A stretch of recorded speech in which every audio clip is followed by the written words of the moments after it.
আসসালামু আলাইকুম। আপনারা সবাই কেমন আছেন? আমি আলহামদুলিল্লাহ ভালো আছি। আজকে আমি একটা নতুন আইটেম নিয়ে আসছি। এটা হচ্ছে আপনার ফিশ কাটলেট।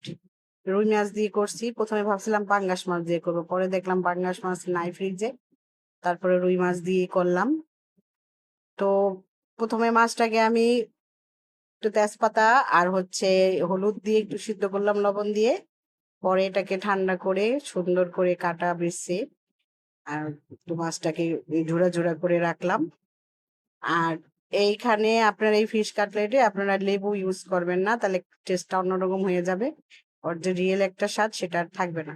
তো মাছটাকে আমি বাছাবাছির করার পরে এটাকে একটু চিপে এটার ভিতরে যে পানিটা আছে সেটা ফেলে নিবেন। আর হচ্ছে কটা আলু সিদ্ধ দিলাম আমি, আবার ২-৩টা আলু প্রেসারে কুকারে দিলাম। আলুটা ম্যাশ করে নিছি। একটু কড়াইতে একটু বাটার দিয়ে একটু কারি পাতা, আমার ধনেপাতা ছিল না দেখে আমি একটু কারি পাতা ইউজ করলাম। এর আগে আমি কারি পাতা দিয়ে করি নাই, তো এবার দেখলাম। আর এখানে আছে আপনার ১ কাপের মতো পেঁয়াজ, রসুন, আদা আর হচ্ছে মরিচ, কাঁচা মরিচ।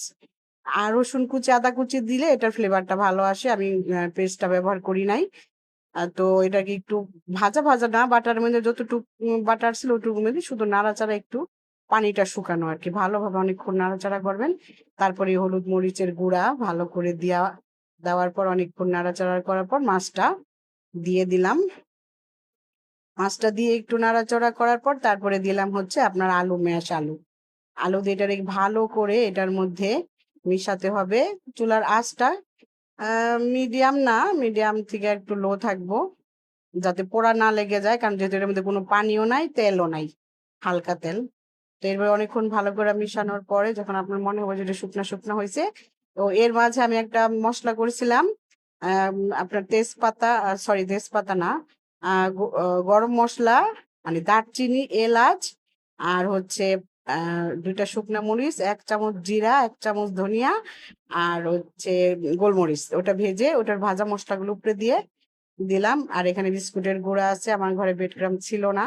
আর আমি ডিম ইউজ করি নাই, কারণ ডিম ইউজ করলে ভাজার সময় একটা ফেনা ওঠে, ওইটা ভালো লাগে না খাইতে, আর একটু নরম নরম হয়ে যায়। এই জন্য আমি ডিম দিই না, আমি কর্নফ্লাওয়ার গোলাই নিছিলাম। তো এখানে যেভাবে আমরা সচরাচর কাটলেট ভাজি বা চপ বানাই ওভাবেই করে করে রাখলাম।